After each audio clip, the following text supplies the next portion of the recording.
All right, what's up, everybody? What's up? What's up? How we doing? We're doing great. Yes, we are. Yes, we are. Thank you guys again for hanging out with us. This is show 11 of Dollars and Cents with David and Carlo. What's up? What's up? This is my buddy Carlo. And I always want to start off by saying thank you guys for hanging with us. This has been a lot of fun thus far, starting this show and kind of talking about this topic. We've gotten a lot of feedback, a lot of great questions from everybody. And so I'm happy to see and happy to hear that, these concepts are starting to kind of get around and really have people thinking. Absolutely. So thank you guys for hanging out. So it's story time today at Dollars and Cents. We're gonna kind of base this concept off of Goldilocks and Three Bears, right? So we're gonna talk about today about the 3 tax boxes and consider tax box number 1 as Mama Bear, tax box number 2 as Papa Bear, and tax box number 3 as Goldilocks. There we go. Right? And so, stick with me. You'll kind of get the gist of where we're going. Good metaphor. Right. That was off the dome. Right. That was off the cuff. But this is really a cool topic and an important topic for y'all to understand. So, Carlo, break us down on what are the 3 tax boxes that our audience should know? Yeah. I want to preface this before we get into it because, there's only 2 things certain in life, right? That's death and taxes. Yep. And most Americans, my family included when I first got in this industry, we do not understand taxes. We know we pay it. We don't understand why we pay it, how much we pay it, where it goes, and what are the different strategies that we can use, because you do have a choice. It's just most people are not aware of their choices. Mm-hmm. You're not aware of these options. So this education is extremely important. This is probably one of the more important topics, one of the more important videos that I believe are going to be on this channel when it comes to understanding taxes. So to answer your question, there's only 3 places that you can put your money when it comes to taxes. You have what you call tax now types accounts or taxable. You have tax deferred in the middle, or what we call tax later. Mm-hmm. You're deferring the taxes to later. And mind you, 90% of Americans, if they are saving for retirement, they are in the tax deferred. Mm-hmm. Okay, tax now. And then you have tax exempt, right? That's where Goldilocks is, right? Mm-hmm. Tax-free income. And as I'm helping baby boomers retire right now, they're realizing I do not have a lot of money or no money in the tax-free category. Can I still do that? And that's why you hear a lot of Roth conversions that are happening right now. But you want to learn about tax-free options. Okay, so let's start, right? What falls under these categories, right? So we're going to start with taxable. What types of investments are taxable? And it's going to start as simple as savings accounts, CDs, money markets. If you have individual stocks in a Robinhood account, sure. Right? E-Trade, Scottrade, bonds, cryptocurrency, eventually. Okay, ETFs, any of these types of investments, a brokerage account that you started at Charles Schwab. Whatever you start with, let's say you started with $1,000 and that investment grew to $2,000 in a year. Mm-hmm. You made $1,000, you 2 extra money. If you sell that investment within that first 12 months, you're going to be taxed at what we call short-term capital gains tax rate, mm-hmm. right? Which is going to be based on your income, right? Whatever, you're going to be taxed at ordinary income rate. So whatever tax bracket you fall in with your income. If you do it after 12 months, you're going to be taxed at what we call long-term capital gains tax rate. Okay, and typically there's different rates for that, but I'm just going to round it between 15 and 20% as a standard, right, measure, right? You get with your CPA. I'm not an accountant, right? Mm-hmm. You get with your CPA or your tax preparer for that. But the taxes that you have to pay is called capital gains tax. So you do have a silent business partner on the gains of those investments. That's Uncle Sam, and we call that capital gains tax. Okay? Tax deferred that's where the 401k and the IRA are, okay? Most people, if they have a retirement plan, it's a 401k. Now, this is what most people don't understand. Like, oh, I have to pay taxes on my 401k? I'm like, yes. Mm-hmm. Well, why, right? Well, let me explain why. When you contribute to your 401k, when you look at your paycheck, it's pre-tax contributions. You have your gross income, and then you have your net income. You contribute gross income, gross income earnings from your paycheck right into your 401k that have not been taxed yet. It hasn't gone through the Medicare, Social Security, FICA, all that state, federal tax. Your net income is what's direct deposited into your checking account after Uncle Sam has got his cut.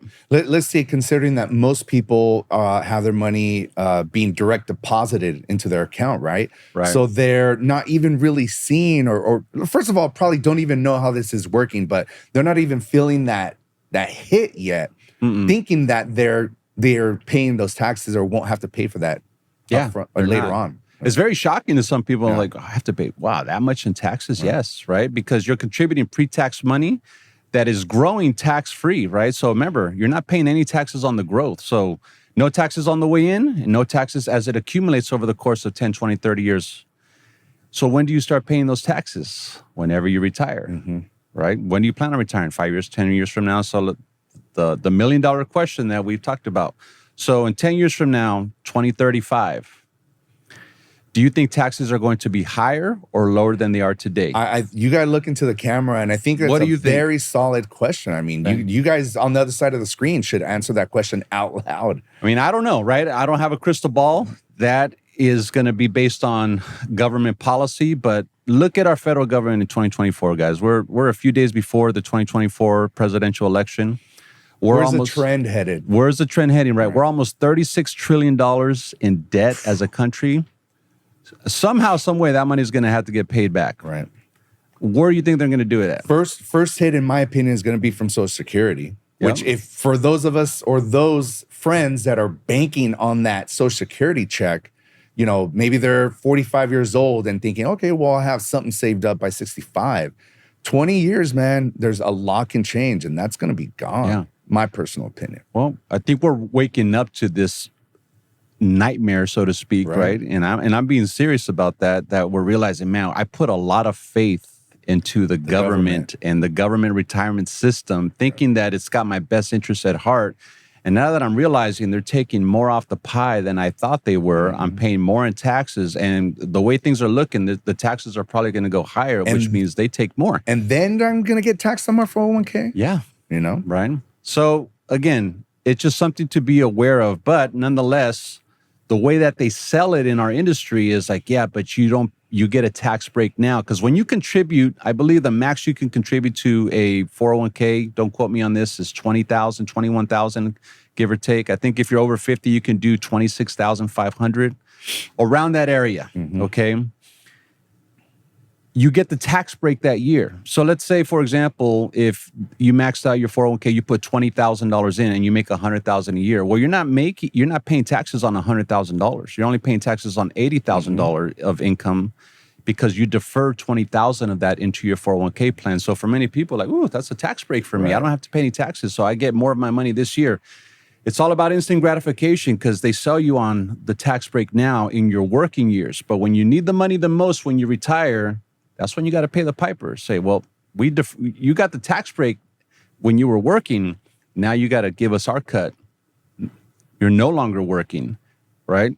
And truth be told, I mean, all this starts from the lack of information and the education that isn't given to us on how this works in the first place. Yes. It's sold to us really pretty.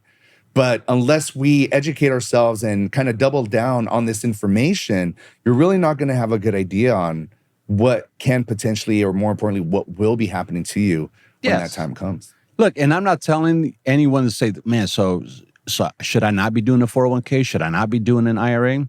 I don't know your tax situation, okay?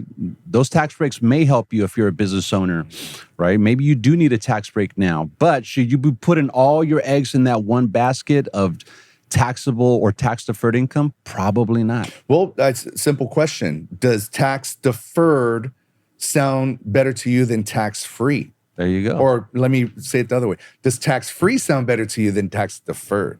Right. Yeah. And that's a valid question to ask. And ultimately, I simplify it when I talk to clients. I say, do you want to pay tax in retirement, or would you like to have your money tax-free in retirement? Like, tax free. Duh. Like, what kind of question is that? Like, dollars and cents. There you go. Like, I'm just asking because I want you to understand, right, where we're going with this. Right.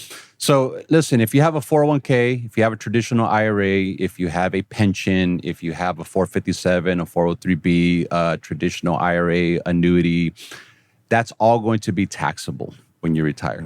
Okay. So where could I put my money at that's tax free? Let's get into that tax exempt bracket, right? Goldilocks. The Roth IRA is where we'll start.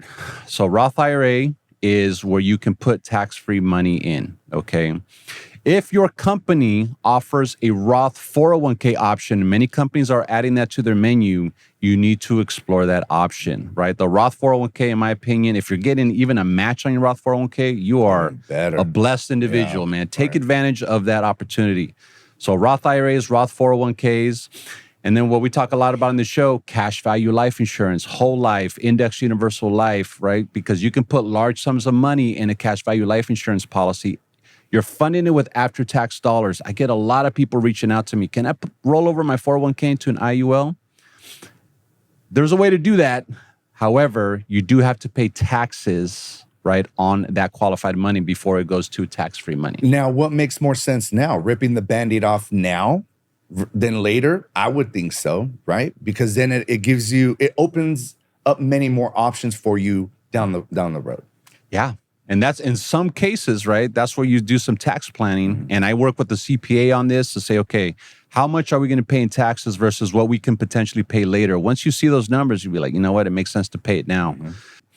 So the tax-free category is why you got to get educated and understand your options, because in a Roth IRA, right, cash value life insurance, you call the shots, you control how much you can contribute to those vehicles, and you have access to your money on a 100% tax-free basis. This is beautiful. Ultimately, these strategies boil down to tax-free income strategies. Yes. Right. And that's what we're trying to get across, is that there's many options on the table. It really boils down to figuring out what's right for you, because everybody's situation is different. But making sure that you come in with that mindset of, you know, I will get taxed later on. Most likely, in my personal opinion, tax laws and tax rates will be higher than what they are now. And so why not just figure out and put that plan in place now so that you're sitting pretty further down the road? Yeah. And our call to action here as we're wrapping up this video, folks, is look at your retirement plans right now. Look at your money and think about your retirement. And if you're looking at your money and say, you know what, babe, we have all our money in the tax deferred. Like we don't have anything in the tax free. This is why we're here for, guys, to be a resource. If you want to know, how can I get my money in the tax-free category? Sit down with somebody, right, to get your options, to understand what your options are and what you can put on the table so that when you retire, you do have some money in the tax-free category. Because, again, do you want to pay taxes in retirement? Yes or no? 45 minutes to an hour with us to really look at the big picture is minimal when we're looking at what how it can set you up further down the road. And so that's all we're asking for, just a little bit of your time. And hopefully with these shows, you'll start to find the value or continue to find the value and see kind of where we're getting at. Yes. And so again, before I forget, please share this with your friends. Please like and subscribe to these shows. We're really trying to get the word out and these messages out to as many people as possible. And so we really do appreciate you guys hanging out with us, and continue to watch these shows, and we hope you find value in it. And so please continue to reach out with any messages. We're here to help at any time. Thank you guys for your time. Thank you so much.